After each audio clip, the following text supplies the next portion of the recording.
I'm not trying to get brownie points, but one of my heroes is my wife. I mentioned her at the top of my show, talking about the Albanese government's decision to halve the number of subsidised sessions people can get with a psychologist. Now, my wife's a psychologist, and I've seen her turn people's lives around. You know, people often destroyed by what's been done to them, quite often by their parents, raped, bashed, treated like dirt, raised by people mad with drugs. And my wife is brilliant at giving some of them peace. Having raised children and having to deal with me, she's seen more than what the books have taught her. But even she cannot work these miracles in just 10 sessions. Often you cannot build that trust that fast and get people to confront what many feel is their shame. Joining me is child psychologist Clare Rowe. Clare, great to see you. Listen, the government says it's cutting these subsidised psychology sessions from a maximum of 20 to just 10 because the rich are hogging them. Fair enough? Hi, Andrew. Thank you so much for covering this issue. No, it's not fair enough. I mean, one would think actually we've had a Labor government take a cut to Medicare, so that's actually quite unusual. But the last time actually we had a Labor federal government, they also took a cut to Medicare. We had 12 sessions and they went down to 10. And for your viewers at home, this is the number of sessions you can see a psychologist with a rebate, not necessarily bulk billed, but with some money coming back to you per calendar year.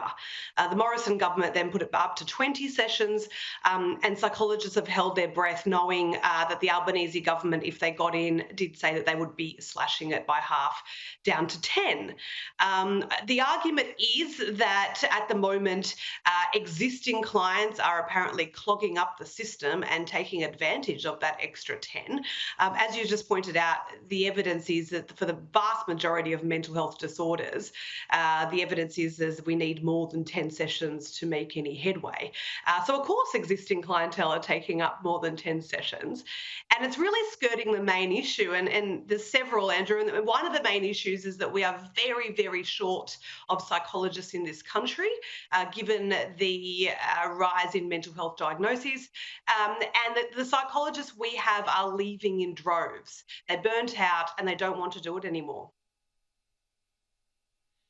But the thing is, look, my wife's experience is the same. The waiting list for her is several months long. Too bad if your client is suffering terribly. What can we do?